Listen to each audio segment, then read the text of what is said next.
ಎಲ್ಲರಿಗೂ ನಮಸ್ಕಾರಗಳು. ಸಂತ ತೆರೇಸಾ ಮಹಿಳಾ ಶಿಕ್ಷಕರ ತರಬೇತಿ ಸಂಸ್ಥೆ, ಚಾಮರಾಜಪೇಟೆ, ಬೆಂಗಳೂರು 560018. ಇಲ್ಲಿ ಪ್ರಾಥಮಿಕ ಶಿಕ್ಷಣದಲ್ಲಿ ಡಿಪ್ಲೊಮಾ ಇನ್ ಎಲಿಮೆಂಟರಿ ಎಜುಕೇಷನ್ ಪ್ರಥಮ ಹಾಗೂ ದ್ವಿತೀಯ ವರ್ಷದಲ್ಲಿ ವ್ಯಾಸಂಗ ಮಾಡುತ್ತಿರುವ ಪ್ರಶಿಕ್ಷಣಾರ್ಥಿಗಳು ಕಲಿಕೆಯನ್ನು ಅನುಕೂಲಿಸುವುದು ಪ್ರಥಮ ಭಾಷೆ ಕನ್ನಡ, ಹಿಂದಿ, ಉರ್ದು ಹಾಗೂ ತಮಿಳು ವಿಷಯದಲ್ಲಿ ICT information and communication technology ಇದನ್ನು ಬಳಸಿ ವಿಡಿಯೋಗಳನ್ನು ರಚಿಸಿದ್ದಾರೆ. ದಯವಿಟ್ಟು ವೀಕ್ಷಿಸಿ. ನಮ್ಮ ಚಾನಲ್ ಅನ್ನು ಸಬ್ಸ್ಕ್ರೈಬ್ ಮಾಡಿ ಹಾಗೂ ಲೈಕ್ ಕೊಡುವುದನ್ನು ಮರೆಯಬೇಡಿ. ಧನ್ಯವಾದಗಳು.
अस्सलामुअलैकुम।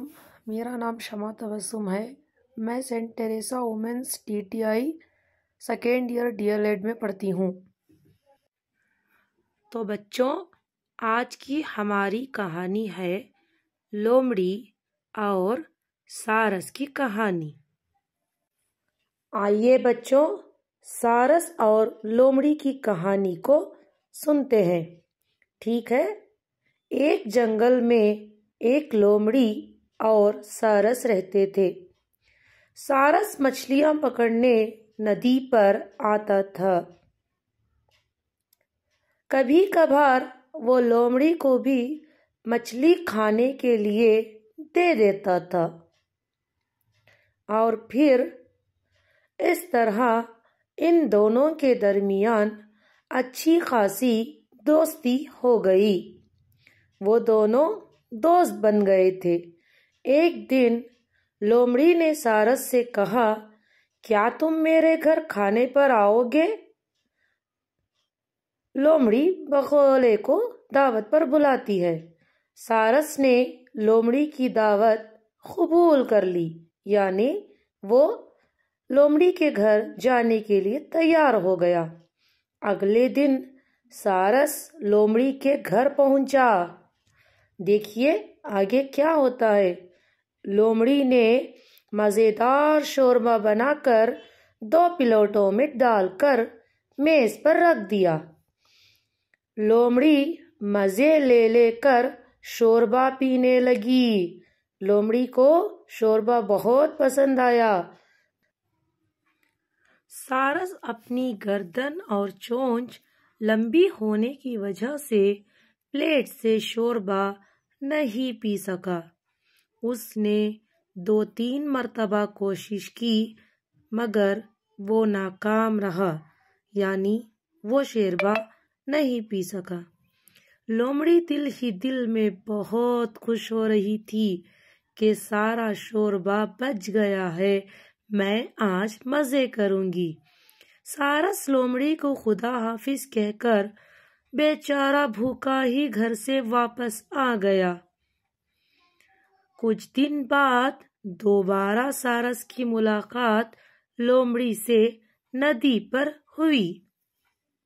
उसके बाद तो सारस ने लोमड़ी को अपने घर खाने पर दावत दी, जो इस बार लोमड़ी ने कबूल की। सारस ने बहुत मजेदार शोरबा बनाया और सुराही में डालकर मेज पर रख दिया। सारस मजे से अपनी लंबी गर्दन सुराही में डालकर शोरबा पीने लगा। फिर लोमड़ी ने लाख कोशिश की कि वो सुराही से शोरबा पी ले, मगर वो नाकाम रही। तो वो अपना उदास सा चेहरा लेकर वापस चली गई। तो इस सबक से हमें क्या सबक मिलता है? जैसा करोगे तुम वैसा भरोगे। तो बच्चों, हमें अच्छाई का बदला अच्छाई ही मिलता है और बुराई का बदला बुरा। शुक्रिया। ಶುಭೋದಯ ಮಕ್ಕಳೇ, ತಾವೆಲ್ಲ ಹೇಗಿದ್ದೀರಿ? ಇವತ್ತು ನಾವು ಒಗ್ಗಟ್ಟಿನ ಬಲವನ್ನು ತಿಳಿಯೋಣ. ಒಂದೂರಲ್ಲಿ 3 ಹಸು ವಾಸವಾಗಿದ್ದವು. ಅವುಗಳು ಯಾವಾಗಲೂ ಜೊತೆಯಲ್ಲೇ ಇರ್ತಾ ಇದ್ವು. ಹುಲ್ ಮೇಯೋದಕ್ಕೆ ಜೊತೆಯಲ್ಲೇ ಓಡಾಡ್ತಾ ಇದ್ವು, ನೀರು ಕುಡಿಯೋಕ್ಕೂ ಜೊತೆಯಲ್ಲೇ ಓಡಾಡ್ತಾ ಇತ್ತು. ಇದನ್ನು ಒಂದು ತೋಳ ದೂರದಿಂದ ಗಮನಿಸ್ತಾ ಇತ್ತು. ಅದರ ತೋಳದ ಮನಸ್ಸಲ್ಲಿ, ಅಬ್ಬಾ, ಇವ್ರು ಯಾವಾಗಲೂ ಜೊತೆಯಲ್ಲೇ ಓಡಾಡ್ತಾ ಇರ್ತಾರೆ, ನನಗೆ ಇವುಗಳನ್ನ ನೋಡ್ತಾ ಇದ್ರೆ ತಿನ್ನಬೇಕು ಅಂತ ಆಸೆ ಬರ್ತಾ ಇದೆ. ಆದರೆ ಹತ್ರ ಹೋದ್ರೇ ನಮ್ಮನ್ನು ಹೆದರಿಸಿ ಓಡಿಸ್ಬಿಡ್ತಾರಲ್ಲಪ್ಪ, ಏನು ಮಾಡೋದು ಅಂತ ಯೋಚನೆ ಮಾಡ್ತು. ಅದು ಒಂದು ಉಪಾಯದಿಂದ ಆ 3 ಹಸುಗಳ ಒಗ್ಗಟ್ಟನ್ನು ಕೆಡಿಸ್ಬಿಡ್ತು ಒಂದಿನ. ಆವಾಗ ಒಂದು ಹಸುನ ಅದು ಕೊಂದು ತಿಂದು ಬಿಡ್ತು. ಇನ್ನು ಮಿಕ್ಕಿದ್ದು 2 ಹಸುಗಳು ಓಡಾಡ್ತಾ ಇದ್ವು. ಹಸುವಿನ ಮನಸ್ಸಲ್ಲಿ, ತೋಳದ ಉಪಾಯದಿಂದಲೇ ನಮ್ಮ ಗೆಳೆಯನ್ನ ನಾವು ಕಳ್ಕೊಂಡ್ಬಿಟ್ವಿ, ಇನ್ಮೇಲೆ ನಾವಿಬ್ಬರು ಜೊತೆಯಲ್ಲಿರೋಣ ಅಂತ ಯೋಚನೆ ಮಾಡ್ತು. ಅದೇ ರೀತಿ ಅವಿಬ್ಳು ತಿರ್ಗಾ ಜೊತೆಯಲ್ಲಿ ಓಡಾಡೋಕ್ಕೆ ಶುರು ಮಾಡ್ತು. ಈ ತೋಳ, ದೇವ್ರೆ, ಇವರೆಲ್ಲ ಬಂದು 3 ಜನ ಇದ್ದಾಗಲೇ ನನ್ನ ಬಿಡ್ಸೋಕ್ಕಾಗಲೇ ಇಲ್ಲ. ಆ ಒಂದನ್ನು ಹೇಗೋ ತಿನ್ಬಿಟ್ಟೆ, ಇನ್ನು 2 ತಿನ್ನಬೇಕು ಅನಿಸಿದ್ರೆ ಜೊತೆಯಲ್ಲೇ ಓಡಾಡ್ತಾ ಇದ್ದಾರಲ್ಲಪ್ಪ ಇವರು. ನಾನು ಹೇಗೆ ಹೋದ್ರೆ ಒಬ್ಬನ ಹೆದರಿಸಿ ಕಳಿಸ್ಬಿಡ್ತಾರೆ. ಅಯ್ಯೋ ದೇವ್ರೆ, ಇದೇನಾ ಒಗ್ಗಟ್ಟಿನ ಬಲ ಅಂತ ಮನಸ್ಸಲ್ಲಿ ಅನಿಸ್ತು. ಅದಕ್ಕೆ ಮಕ್ಕಳೇ, ಯಾವಾಗಲೂ ಒಗ್ಗಟ್ಟಾಗಿರ್ಬೇಕು ನಾವು.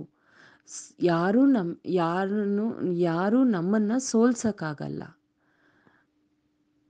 Thank you मकले।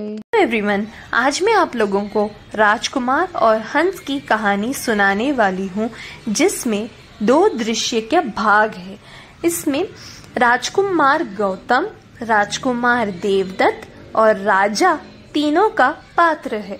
तो पहला दृश्य यह है, राजकुमार गौतम हंस को गोद में उठाकर तीर निकालते हुए अपने आप से कहते हैं, अरे इस बेचारे को किसने तीर मार दिया?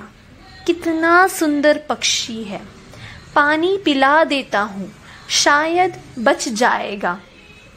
देवदत्त, हंस मुझे दे दो, इसको मैंने तीर मारा है। गौतम, तुमने इस भोले पक्षी पर तीर क्यों चलाया? इसने तुम्हारा क्या बिगाड़ा था? देवदत्त, शिकार करना कोई पाप नहीं है, यह मेरा है, इसको मुझे दे दो। गौतम, अरे जीव को मारना पाप नहीं तो क्या है, मैं इसे तुम्हें नहीं देने वाला।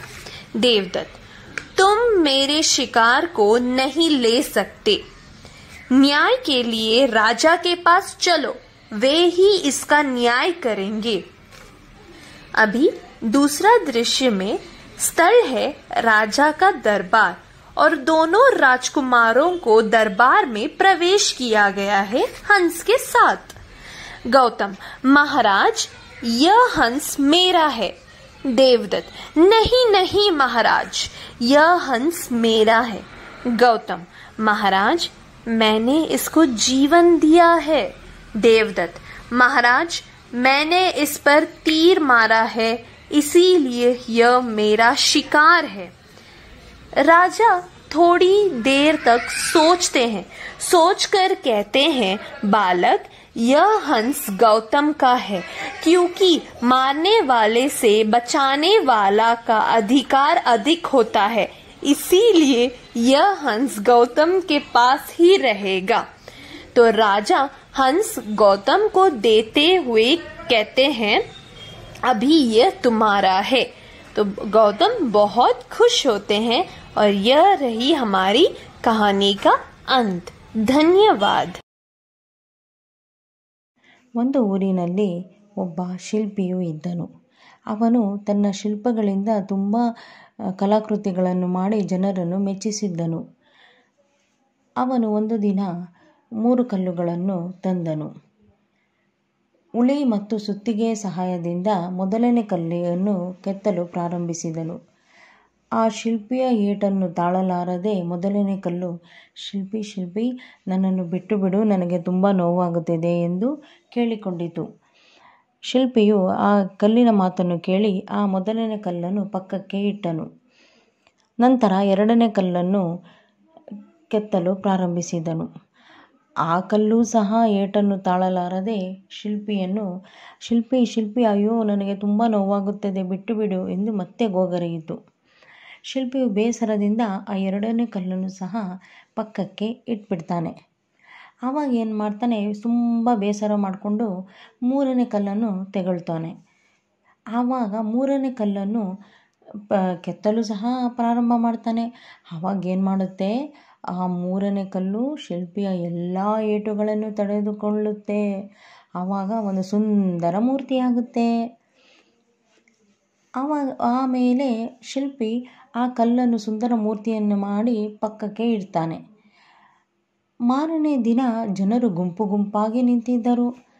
ಏನು ಇಷ್ಟು ಚೆನ್ನಾಗಿದೆ ಈ ಶಿಲ್ಪಿ, ಈ ಸುಂದರತೆಯನ್ನು ಜನ ಕಣ್ತುಂಬಿಕೊಂಡು ತುಂಬ ಹೊಗಳುತ್ತಿದ್ದರು. ಎಷ್ಟು ಚೆನ್ನಾಗಿದೆ ಈ ಶಿಲ್ಪಿ, ಎಷ್ಟು ಚೆನ್ನಾಗಿದೆ ಇದರ ಸುಂದರತೆ ಎಂದು.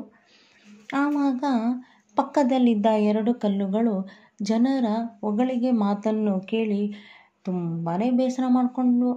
ಆವಾಗ ಇಬ್ಬರು ಮಾತಾಡಿಕೊಂಡ್ವು. ಏನಂತ, ನೋಡು, ನಮ್ಮ ಸ್ನೇಹಿತ ಶಿಲ್ಪಿ ಎಲ್ಲ ಏಟುಗಳನ್ನು ತಡ್ಕೊಂಡು ಇವತ್ತಿನ ದಿನ ಸುಂದರ ಮೂರ್ತಿಯಾಗಿದ್ದಾನೆ. ಅದೇ ನಾವಿಬ್ಬರು ಏನು ಮಾಡಿದ್ವಿ, ನೋವು ಸಹ ಸಹಿಸ್ಕೊಂಡಿಲ್ಲ, ಇವಾಗ ನಮ್ಮನ್ನು ಯಾರೂ ನೋಡ್ತಾ ಇಲ್ಲ ಅಂತ ಮಾತಾಡ್ಕೊಳ್ತು. ಕೊನೆಗೆ ಏನು ನಿರ್ಧಾರ ಮಾಡ್ತಂದ್ರೆ, ಇಬ್ಬರೂ 2 ಕಲ್ಲುಗಳು ಶಿಲ್ಪಿ ಹತ್ರ ಹೋಗ್ಬಿಟ್ಟು, ನಾವು ಏಟುಗಳನ್ನು ತಡ್ಕೊಳ್ತೀವಿ, ನೀನು ನಮ್ಮನ್ನು ಸಹ ಅದೇ ಥರ ಸುಂದರವಾಗಿ ಮಾಡು ಅಂತ ಕೇಳ್ಕೊಳ್ಳೋಣ ಅಂತ ಬೇಡ್ಕೊಳ್ತು. ಮಾರನೇ ದಿನ ಶಿಲ್ಪಿ ಬಂದ ಕೂಡಲೇ 2 ಕಲ್ಲುಗಳು ಶಿಲ್ಪಿಯನ್ನು ಬೇಡಿಕೊಳ್ಳುತ್ತವೆ. ಶಿಲ್ಪಿ, ನಾವು ಎಷ್ಟೇ ಏಟುಗಳನ್ನು ತಡ್ಕೊಳ್ತೀವಿ, ಆದರೆ ನೀವು ನಮ್ಮನ್ನು ಸುಂದರ ಮೂರ್ತಿಯಾಗಿ ಮಾಡಬೇಕು ಅಂತ. ಆವಾಗ ಶಿಲ್ಪಿ ತುಂಬ ಸಂತೋಷದಿಂದ ತುಂಬ ಚೆನ್ನಾಗಿ ಇನ್ನೂ 2 ಕಲ್ಲುಗಳನ್ನು ಶಿಲ್ಪಗಳನ್ನು ಮಾಡ್ತಾನೆ. ಆವಾಗ ಜನರು ಇನ್ನೂ ಮೆಚ್ಚುಗೆಯನ್ನು ವ್ಯಕ್ತಪಡಿಸ್ತಾರೆ. ಇನ್ನೂ ತುಂಬ ಜನ ಬರ್ತಾರೆ, ಸಾಲು ಸಾಲಾಗಿ 3 ಶಿಲ್ಪಿಗಳು ಸಹ ನೋಡಿ ಕಣ್ಣು ತುಂಬಿಕೊಳ್ತಾರೆ ಮತ್ತು ಶಿಲ್ಪಿಯ ಕುಶಲತೆಗೆ ಮೆಚ್ಚುತ್ತಾರೆ. ಈ ರೀತಿ 3 ಕಲ್ಲುಗಳ ಕತೆ ಇವಾಗ ಮುಕ್ತಾಯ ಆಯಿತು. ನನ್ನ ಹೆಸರು ಮಾಲಾಶ್ರೀ. ನಾನು ಸೆಕೆಂಡ್ ಇಯರ್ DLED ಓದುತ್ತಿದ್ದೇನೆ ಸೆಂಟ್ ತೆರೇಸಾ ಕಾಲೇಜಿನಲ್ಲಿ. ಇಂದು ನಾನು ಒಂದು ಕತೆ ಹೇಳುತ್ತೇನೆ. ರೈತ ಮತ್ತು ಅವನ 4 ಮಕ್ಕಳು. ಒಮ್ಮೆ ಒಬ್ಬ ರೈತ ಇದ್ದ. ಅವನು ಹಳ್ಳಿಯಲ್ಲಿ ವಾಸ ಮಾಡುತ್ತಿದ್ದನು. ಅವನಿಗೆ 3 ಗಂಡು ಮಕ್ಕಳಿದ್ದರು. ಅವರು ಯಾವಾಗಲೂ ಪರಸ್ಪರ ಜಗಳವಾಡುತ್ತಿದ್ದರು. ರೈತ ತೀವ್ರ ಅನಾರೋಗ್ಯಕ್ಕೆ ಒಳಗಾದ. ತನ್ನ ಮಕ್ಕಳ ವರ್ತನೆಯಿಂದ ರೈತ ತುಂಬ ನೊಂದಿದ್ದ. ಒಂದು ದಿನ ರೈತನು ಮಕ್ಕಳ ಬಳಿ ಬಂದು ಕಟ್ಟುಕಡ್ಡಿಗಳನ್ನು ತರಲು ಹೇಳಿದನು. ಅದನ್ನು ಮುರಿಯುವಂತೆ ಕೇಳಿಕೊಂಡನು. ಅವರು ತಮ್ಮ ಕೈಲಾದಷ್ಟು ಪ್ರಯತ್ನಿಸಿದರು, ಆದರೆ ಅವರಿಗೆ ಮುರಿಯಲು ಸಾಧ್ಯವಾಗಲಿಲ್ಲ. ನಂತರ ರೈತನು ಕಡ್ಡಿಗಳ ಕಟ್ಟನ್ನು ಬಿಚ್ಚಲು ಹೇಳಿದನು. ಕಡ್ಡಿಗಳನ್ನು ಮತ್ತೊಮ್ಮೆ ಮುರಿಯಲು ಹೇಳಿದನು. ಮಕ್ಕಳು ಅವುಗಳನ್ನು ಸುಲಭವಾಗಿ ಮುರಿದರು. ಆಗ ರೈತನು ಹೇಳಿದನು, ನಾವು ಒಗ್ಗಟ್ಟಿ ಇದ್ದರೆ ನಮ್ಮನ್ನು ಮುರಿಯಲು ಯಾರಿಗೂ ಆಗುವುದಿಲ್ಲ, ಮತ್ತು ನಾವು ಒಗ್ಗಟ್ಟಿ ಇರದಿದ್ದರೆ ನಮ್ಮನ್ನು ಏಕಾತೆ ಯಾರು ಕೂಡ ಮುರಿಯಬಹುದು ಎಂದು ಹೇಳಿದನು. ಅವರ ಮಕ್ಕಳು ತಮ್ಮ ಪಾಠವನ್ನು ಕಲಿತರು ಮತ್ತು ಶಾಂತಿಯಿಂದ ಬದುಕಲು ಪ್ರಾರಂಭಿಸಿದರು. ಏಕತೆಯಲ್ಲಿ ಇದೇ ದೊಡ್ಡ ಶಕ್ತಿ. ನನ್ನ ಹೆಸರು ಮೇರಿ ರಕ್ಷಿತಾ. ನಾನು ದ್ವಿತೀಯ DLEDನಲ್ಲಿ ವ್ಯಾಸಂಗ ಮಾಡುತ್ತಿದ್ದೇನೆ. ನಾನು ಈಗ ಹೇಳಲು ಹೊರಟಿರುವ ಕಥೆಯ ಹೆಸರು ಕರಡಿ ಬೇಸಾಯ. ಒಮ್ಮೆ ನರಿ ಮತ್ತು ಕರಡಿ ಸೇರಿ ಬೇಸಾಯ ಮಾಡಲು ಹೊರಟವು. ಜಾಣ ನರಿಯು ಭೂಮಿಯ ಮೇಲಿನ ಭಾಗವು ನನಗೆ, ಭೂಮಿಯ ಒಳಗಿನ ಭಾಗ ನಿನಗೆ ಎಂದು ಷರತ್ತು ಹಾಕಿತು. ಇಬ್ಬರು ಸೇರಿ ಸೌತೆಕಾಯಿಗಳನ್ನು ಬೆಳೆದರು.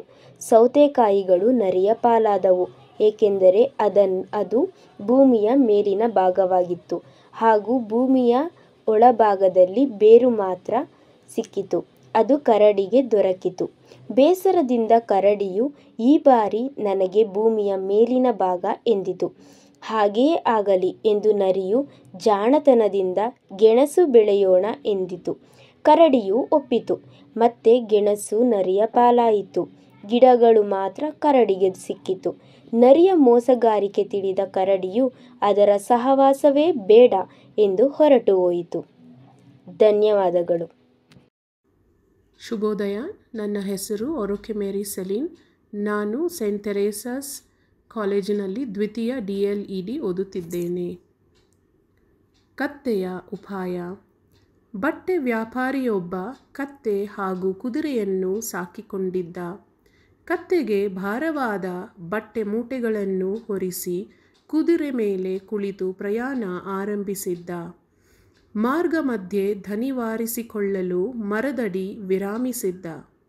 ಆಗ ಕುದುರೆ ಮೆಲ್ಲನೆ ಕತ್ತೆಯ ಹತ್ತಿರ ಹೋಗಿ, ಎಂಥ ಜನ್ಮ ಪಾಪ ನಿಂದು, ಜೀವನ ಪೂರ್ತಿ ಭಾರವಾದ ವಸ್ತುಗಳನ್ನು ಹೊತ್ತುಕೊಂಡು ಸಾಗೋದೇ ನಿನ್ನ ಹಣೆ ಬರವಾಯಿತು ಅಲ್ವೇ? ಇಂತಹ ದುರ್ಗತಿ ಯಾರಿಗೂ ಬೇಡಪ್ಪ. ಮುಂದಿನ ಜನ್ಮ ಅಂತ ಇದ್ದರೆ ಕತ್ತೆಯಾಗಿ ಮಾತ್ರ ಹುಟ್ಟಲಾರೆ ಎಂದು ಪರಿಹಾಸ್ಯ ಮಾಡಿ ನಕ್ಕಿತು. ಈ ಮಾತು ಕೇಳಿ ಕತ್ತೆಗೆ ತುಂಬ ಅವಮಾನವಾಯಿತು. ಸೊಕ್ಕಿನ ಕುದುರೆಗೆ ಬುದ್ಧಿ ಕಲಿಸುವ ಹುನ್ನಾರ ಮಾಡಿತು. ಕೆಲ ಹೊತ್ತಿನ ನಂತರ ವ್ಯಾಪಾರಿ ಪ್ರಯಾಣ ಮುಂದುವರಿಸಲು ಸರಕನ್ನು ಕತ್ತೆಯ ಮೇಲೆ ಏರಿಸಿದ್ದಾಗ ಕತ್ತೆ ಅದನ್ನು ಬೀಳಿಸಿ ತಾನು ನೆಲಕ್ಕೆ ಬಿದ್ದು ಒದ್ದಾಡತೊಡಗಿತು. ಇದರಿಂದ ವ್ಯಾಪಾರಿಗೆ ತುಂಬ ದಿಗಿಲಾಯಿತು.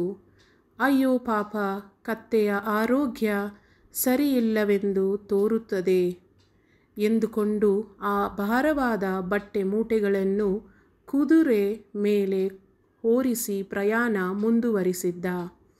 ಕತ್ತೆಯನ್ನು ನಿಂದಿಸಿದ್ದ ತಪ್ಪಿಗೆ ಕುದುರೆಗೆ ತಕ್ಕ ಶಿಕ್ಷೆಯಾಯಿತು. ವಂದನೆಗಳು. National symbols. இந்திய தேசிய சின்னங்கள். இந்திய தேசிய சின்னங்கள் என்பது இந்தியாவின் அதிகாரப்பூர்வ சின்னங்களை குறிப்பதாகும். இந்திய குடியரசு வரலாற்று ஆவணம், கொடி, சின்னம், தேசிய கீதம், நினைவு கோபுரம் மற்றும் பல தேசிய கதாநாயகர்களை உட்பட பல அதிகாரப்பூர்வ தேசிய சின்னங்களை கொண்டுள்ளது. இந்திய தேசிய சின்னங்கள். தேசிய கொடி. கொடியின் நிறங்கள் காவி, தூய வெண்மை, பச்சை.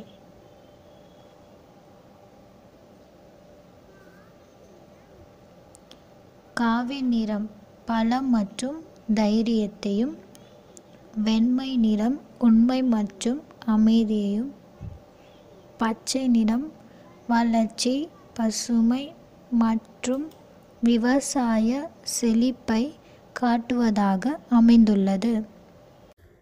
ಶುಭೋದಯ. ನನ್ನ ಹೆಸರು ಒರೋಕೆ ಮೇರಿ ಸೆಲಿನ್. ನಾನು ಸೆಂಟ್ ತೆರೇಸಾಸ್ ಕಾಲೇಜಿನಲ್ಲಿ ಸೆಕೆಂಡ್ ಇಯರ್ DLD ಓದುತ್ತಿದ್ದೇನೆ. ಮಕ್ಕಳೇ, ಇವತ್ತಿನ ತರಗತಿಯಲ್ಲಿ ನಾವು ರೈತ ಮತ್ತು ಅವನ 4 ಮಕ್ಕಳು ಎಂಬ ಒಂದು ನೀತಿಯ ಕಥೆಯನ್ನು ತಿಳಿದುಕೊಳ್ಳೋಣ. ಒಮ್ಮೆ ಒಬ್ಬ ರೈತ ಇದ್ದ. ಅವನು ಹಳ್ಳಿಯಲ್ಲಿ ವಾಸಿಸುತ್ತಿದ್ದನು. ಅವನಿಗೆ 3 ಗಂಡು ಮಕ್ಕಳಿದ್ದರು. ಅವರು ಯಾವಾಗಲೂ ಪರಸ್ಪರ ಜಗಳವಾಡುತ್ತಿದ್ದರು. ರೈತ ತೀವ್ರ ಅನಾರೋಗ್ಯಕ್ಕೆ ಒಳಗಾದ. ತನ್ನ ಮಕ್ಕಳ ವರ್ತನೆಯಿಂದ ರೈತ ತುಂಬ ನೊಂದಿದ್ದ. ಒಂದು ದಿನ ರೈತನು ಮಕ್ಕಳ ಬಳಿ 1 ಕಟ್ಟು ಕಡ್ಡಿಗಳನ್ನು ತರಲು ಹೇಳಿದ್ದನು. ಅದನ್ನು ಮುರಿಯುವಂತೆ ಕೇಳಿಕೊಂಡನು. ಅವರು ತಮ್ಮ ಕೈಲಾದಷ್ಟು ಪ್ರಯತ್ನಿಸಿದ್ದರು, ಆದರೆ ಅವರಿಂದ ಮುರಿಯಲು ಸಾಧ್ಯವಾಗಲಿಲ್ಲ. ನಂತರ ರೈತನು ಕಡ್ಡಿಗಳ ಕಟ್ಟನ್ನು ಬಿಚ್ಚಲು ಹೇಳಿದ್ದನು. ಕಡ್ಡಿಗಳನ್ನು ಮತ್ತೊಮ್ಮೆ ಮುರಿಯಲು ಹೇಳಿದ್ದನು. ಮಕ್ಕಳು ಅವುಗಳನ್ನು ಸುಲಭವಾಗಿ ಮುರಿದರು. ಆಗ ರೈತನು ಹೇಳಿದ್ದನು, ನಾವು ಒಗ್ಗೂಡಿ ಇದ್ದರೆ ನಮ್ಮನ್ನು ಮುರಿಯಲು ಯಾರಿಗೂ ಆಗುವುದಿಲ್ಲ, ಮತ್ತು ನಾವು ಒಗ್ಗೂಡಿ ಇರದಿದ್ದರೆ ನಮ್ಮ ಏಕತೆಯನ್ನು ಯಾರೂ ಕೂಡ ಮುರಿಯಬಹುದು ಎಂದು ಹೇಳಿದ್ದನು. ಅವರ ಮಕ್ಕಳು ತಮ್ಮ ಪಾಠವನ್ನು ಕಲಿತರು ಮತ್ತು ಶಾಂತಿಯಿಂದ ಬದುಕಲು ಪ್ರಾರಂಭಿಸಿದ್ದರು. ಮಕ್ಕಳೇ, ಈ ಕಥೆಯ ನೀತಿ ಏನೆಂದರೆ, ನಾವು ಏಕತೆಯಲ್ಲಿ ಇದ್ದರೆ ಅದು ದೊಡ್ಡ ಶಕ್ತಿ. ವಂದನೆಗಳು.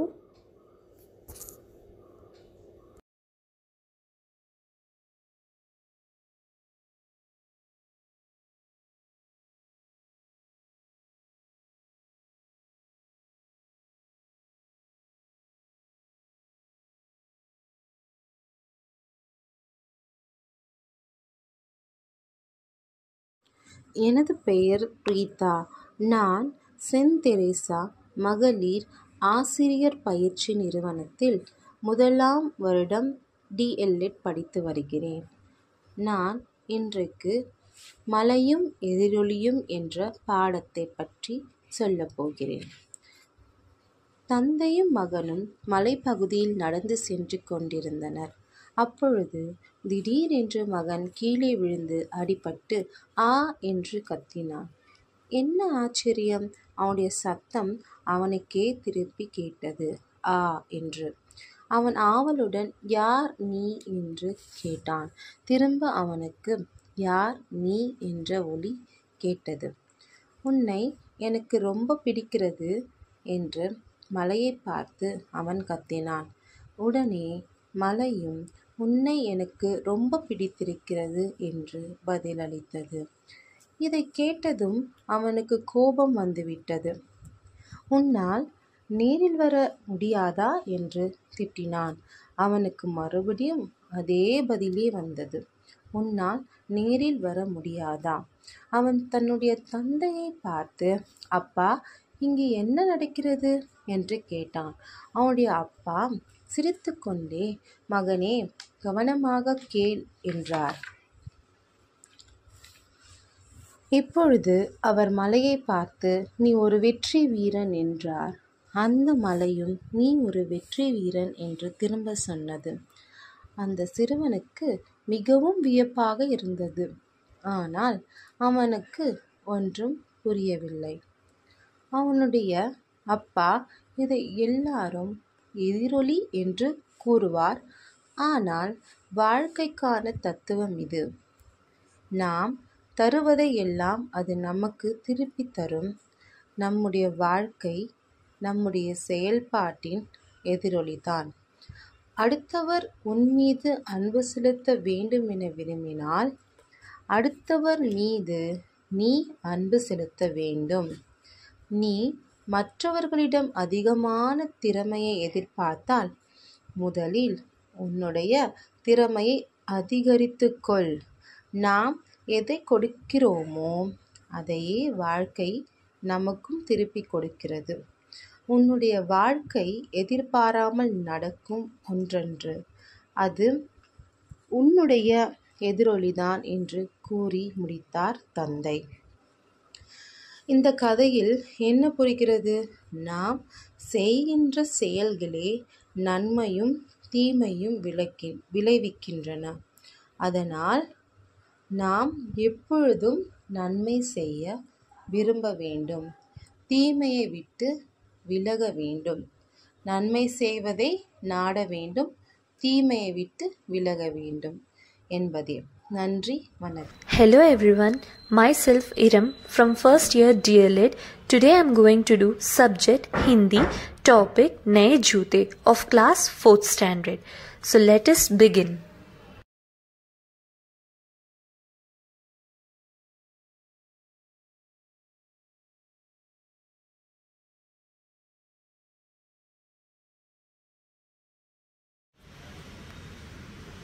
नए जूते।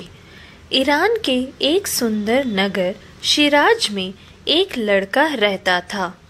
उसका नाम सादी था। वह ठीक से बोलना भी नहीं सीख पाया था कि उसके पिता का देहांत हो गया। सादी के पालन पोषण का सारा बोझ उसकी माँ के कंधों पर आ पड़ा। आज ईद का चांद दिखाई देने वाला था। सादी अपनी आंखें आसमान में गड़ाया हुए था। वह चांद देखने की कोशिश कर रहा था। अचानक उसे चांद नजर आ गया।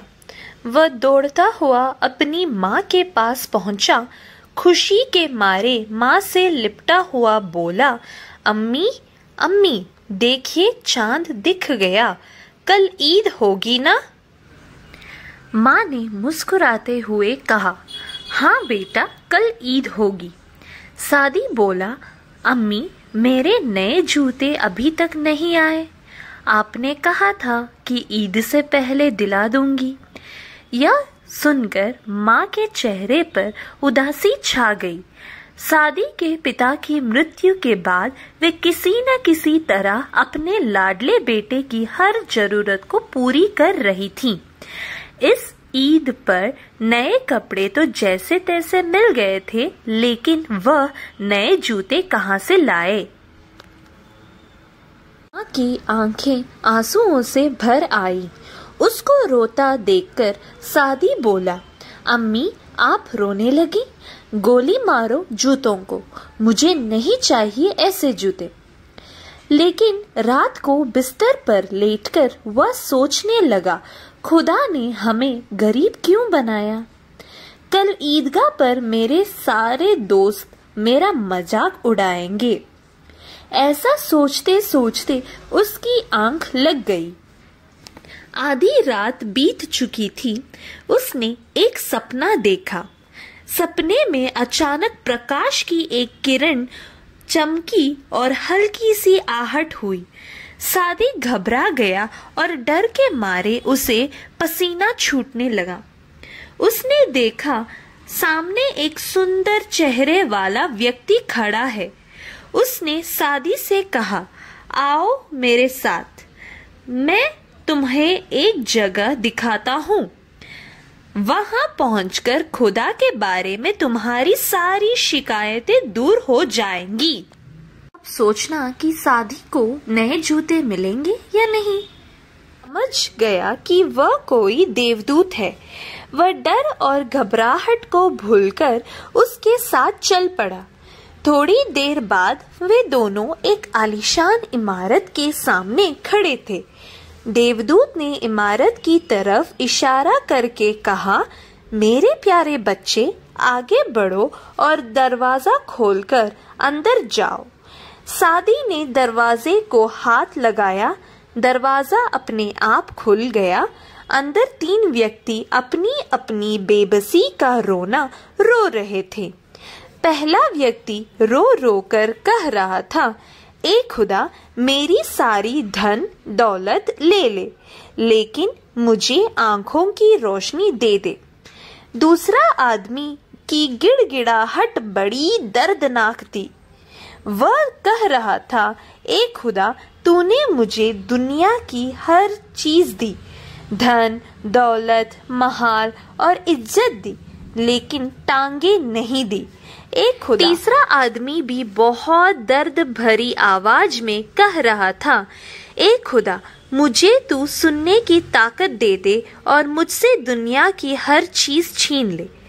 यह दृश्य देखकर सादी के दिमाग में एक सच्चाई उतर गई। अरे दुनिया में तो हमसे भी बेबस लोग रहते हैं। सादी मुड़ा तो देवदूत को गायब पाया। तभी माँ ने सादी के सिर पर हाथ फेरते हुए कहा, सादी उठो, क्या ईदगाह नहीं जाओगे? सुबह हो गई है। खुदा ने चाहा तो अगले साल तुम्हारे लिए नए जूते खरीद लूंगी। तो हमें पता चला कि सादी को नए जूते नहीं मिल पाए। तो आगे देखते हैं क्या हुआ।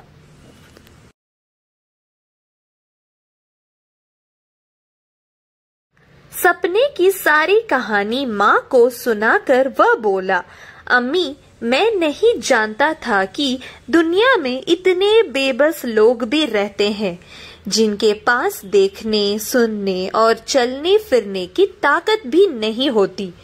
मुझे तो खुदा ने 2 आंखें, 2 हाथ, 2 टांगे और 2 कान दिए हैं। मैंने खुदा के बारे में बुरा भला सोचता था। अम्मी, मैं माफी मांगता हूँ और उनको बहुत बहुत धन्यवाद देता हूँ। यही नन्हा सादी बड़ा होकर शेख सादी के नाम से फारसी का प्रसिद्ध कवि हुआ।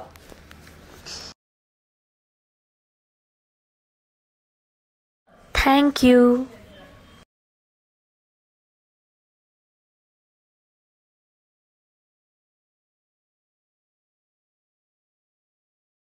ನನ್ನ ಹೆಸರು ಮೇರಿ ರಕ್ಷಿತಾ. ನಾನು ದ್ವಿತೀಯ DLEDನಲ್ಲಿ ವ್ಯಾಸಂಗ ಮಾಡುತ್ತಿದ್ದೇನೆ. ನಾನು ಈಗ ವಿವರಿಸಲು ಹೊರಟಿರುವ ಪದ್ಯದ ಹೆಸರು ಕಿತ್ತೂರ ಕೇಸರಿ. ದಿಟ್ಟ ಹೆಜ್ಜೆ ನಿಟ್ಟ ವೀರವನಿತೆ ಚೆನ್ನಮ್ಮನ ಕತೆ. ಅವರು ನಮ್ಮ ನಾಡಿಗೆ ಅನ್ನಕ್ಕಾಗಿ ಬಂದಿರುವ ಕುನ್ನಿಗಳನ್ನು ಕ್ಷಮಿಸದೆ ಯುದ್ಧ ಸಾರಲು ಯೋಧರನ್ನು ಕರೆಯುತ್ತಿದ್ದಾರೆ. ಈ ಪದ್ಯದಲ್ಲಿ ಬ್ರಿಟಿಷರನ್ನೇ ಕುನ್ನಿಗಳು ಎಂದಿದ್ದಾರೆ. ಕುನ್ನಿಗಳು ಎಂದರೆ ನಾಯಿಮರಿಗಳು ಎಂದು ಅರ್ಥ. ಮತ್ತು ಕನಸಿನಲ್ಲಿ ಈ ನಾಡನ್ನು ಬ್ರಿಟಿಷರು ವಶಪಡಿಸಿಕೊಂಡರೆ ಮಲ್ಲ ಸಜ್ಜನ ಮನಕ್ಕೆ ನೋವಾಗುವುದು ಎಂದು ಕನವರಿಸುತ್ತಾ ಮಂಚಕ್ಕೆ ಒರಗಿ ಕಟಕಟನೆ ಹಲ್ಲು ಕಡಿಯುತ್ತಿದ್ದಾರೆ. ಹಾಗೂ ಯುದ್ಧಕ್ಕೆ ಸೈನಿಕರನ್ನು ತುತ್ತೂರಿ ಊದುತ್ತಾ ಎಲ್ಲರನ್ನೂ ತನ್ನ ತಾಯಿ ಸೇವೆಗೆ ಕರೆಯುತ್ತಿದ್ದಾರೆ. ಹಾಗೂ ಯುದ್ಧದಲ್ಲಿ ಎಲ್ಲ ಬ್ರಿಟಿಷರ ತಲೆಯನ್ನು ಕಡಿದು ಕೊರಳಿಗೆ ಶಿರಮಾಲೆಯಾಗಿ ಧರಿಸೋಣವೆಂದು ಗುಡುಗುತ್ತಾ ಸಿಂಹದ ಧ್ವನಿಯಲ್ಲಿ ಎಲ್ಲ ಸೈನಿಕರಿಗೆ, ಏಳಿರೈ ಕೆಚ್ಚೆದೆಯ ಕಲಿಗಳೇ, ಕರಿನೆಲದ ಗರಿಮೆಯನ್ನು ಬಿಳಿಯರಿಗೆ ತೋರಿಸೋಣ, ಛಲತೊಟ್ಟು ಹುಲಿಯಂತೆ ನುಗ್ಗೋಣ ಎಂದು ಕರೆಯುತ್ತಿದ್ದಾರೆ. ರಾಜಗುರುವಿನ ಕೃಪೆ ಪಡೆದು ತಮ್ಮ ಪ್ರಾಣವನ್ನೂ ಲೆಕ್ಕಿಸದೆ ನಮ್ಮ ನಾಡಿಗಾಗಿ ಪ್ರಾಣವನ್ನು ಕೊಟ್ಟಿರುವ ಅಮಟೂರು ಬಾಳಪ್ಪ ಹಾಗೂ ಸಂಗೊಳ್ಳಿ ರಾಯಣ್ಣನನ್ನು ನೆನೆದು ಜಯಘೋಷ ಮೊಳಗಿಸುತ್ತಾ ರಣಚಂಡಿಯಂತೆ ಯೋಧರ ಎದೆಗೆ ವಜ್ರಕವಚ ಬಿಗಿದು ಖಡ್ಗವನ್ನು ಬೀಸುತ್ತಾ ನುಗ್ಗಿದಳು. ಆದರೆ ಬ್ರಿಟಿಷರ ಮೋಸತನದಿಂದ ಸೋಲನ್ನು ಅನುಭವಿಸಿದರು. ಹಾಗೂ ಮಲ್ಮಲನೆ ಮರುಗಿದರು, ಕೊರಗಿದರು ಹಾಗೂ ಹಿಂಜರಿಯದೆ ಸೆರೆಮನೆ ಸೇರಿದರು. ಹಾಗೂ ಕರ್ನಾಟಕ ಮಾತೆಯನ್ನು ಇನ್ನೊಂದು ಜನ್ಮ ಹೆಣ್ಣಾಗಿ ನೀಡಮ್ಮ ಎಂದು ಬೇಡಿಕೊಂಡಳು. ಆಗ ನಾನು ಈ ನಾಡನ್ನು ರಕ್ಷಿಸಿ ನಿನ್ನ ಋಣ ತೀರಿಸುತ್ತೇನೆ ಎಂದು ಕರ್ನಾಟಕ ಮಾತೆಗೆ ಮಾತನ್ನು ನೀಡಿದರು. ಧನ್ಯವಾದಗಳು. अस्सलामुअलैकुम बच्चों, उम्मीद करती हूँ कि आप सब खैरियत से होंगे। मेरा नाम शबरीन ताज है और मैं फर्स्ट ईयर DLED में पढ़ती हूँ। आज मैं आप लोगों को एक कहानी सुनाती हूँ और ये कहानी चूंटी और फाख्ता की कहानी है। एक दफा का जिक्र है कि किसी दरिया के किनारे एक बड़ा दरख्त था और उस दरख्त पर एक फाख्ता रहती थी। उसी दरख्त की जड़ में एक चूंटी ने अपना घर बना रखा था। चूंटी और फाख्ता दोनों बड़ी अच्छी पड़ोसन थी और उन दोनों में गहरी दोस्ती थी। दोनों एक दूसरे के दुख सुख में काम आते। एक दिन चूंटी दरिया पर पानी पीने गई। इत्तेफाक से उसका पैर फिसल गया और वो दरिया में गिर गई। चूंटी ने शोर मचाना शुरू कर दिया, बचाओ बचाओ, कोई मेरी मदद करो, मैं डूब रही हूँ। बचाओ बचाओ, कोई मेरी मदद करो, मैं डूब रही हूँ।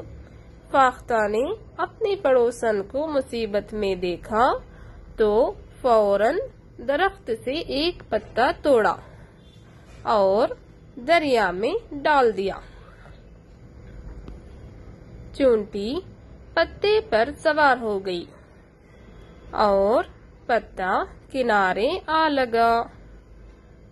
इस तरह चूंटी दरिया से जिंदा सलामत बाहर आ गई।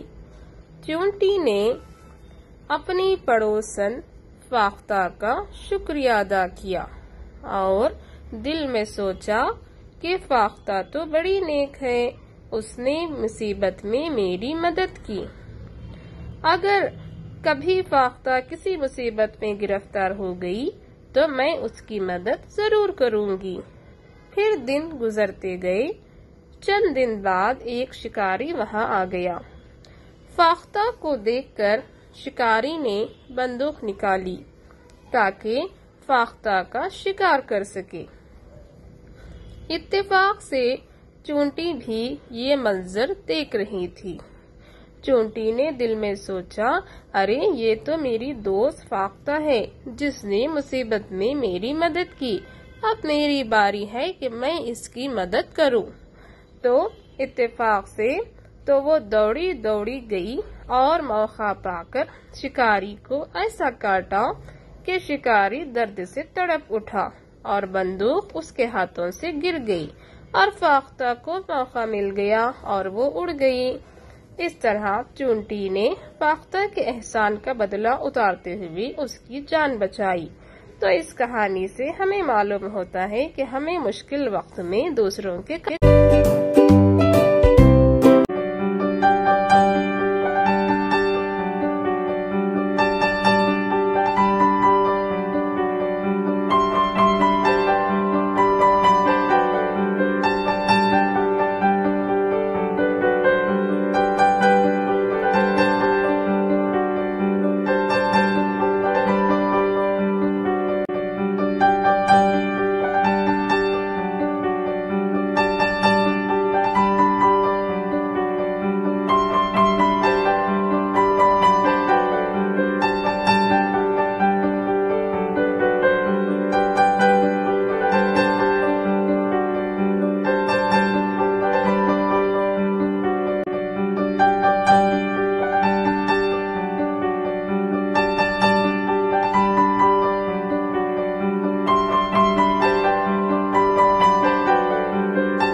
ಒಂದು ದಿನ ಒಂದು ಮೇಕೆ ನದಿಯ ದಡದಲ್ಲಿ ಮೇಯುತ್ತಿತ್ತು.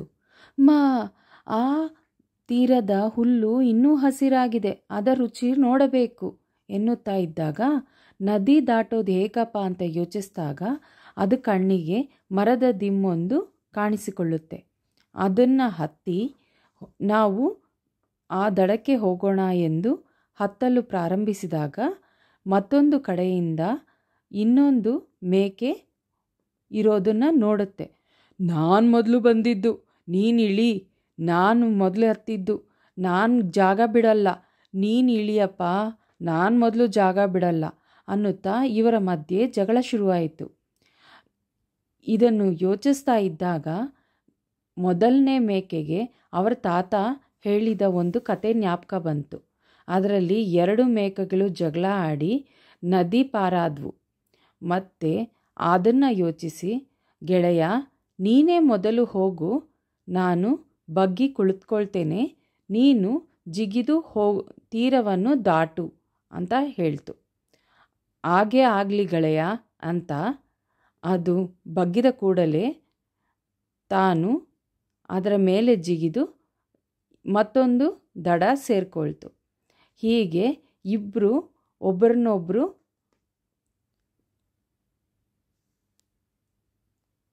अस्सलाम वालेकुम बच्चों, उम्मीद करती हूँ आप सब खैरियत से होंगे। हमारा आज का सबक है दोस्त की पहचान। आइए बच्चों, आज हम इस कहानी को सुने और समझें। एक मर्तबा 2 दोस्त एक जंगल से गुजर रहे थे। उन्हें सामने से एक रीछ आता दिखाई दिया। एक दोस्त झट से एक ऊंचे दरख्त पर चढ़ गया। दूसरे दोस्त को दरख्त पर चढ़ना नहीं आता था। उसने अपनी अक्ल का इस्तेमाल किया और वो फौरन ज़मीन पर लेट गया। फिर उसने अपनी सांस रोक ली। रीछ उसके नज़दीक आया और उसे सूंघा और मुर्दा समझकर वापस चला गया। पहला दोस्त दरख्त से नीचे उतरा, दूसरे दोस्त के पास आया और उससे पूछा कि रीछ ने तुम्हारे कान में क्या कहा। दूसरे दोस्त ने जवाब दिया, रीछ ने मुझसे कहा कि जो मुसीबत के वक्त दोस्त को अकेला छोड़े वो सच्चा दोस्त नहीं होता। नतीजा, खुदगर्ज इंसान कभी दोस्त नहीं होता।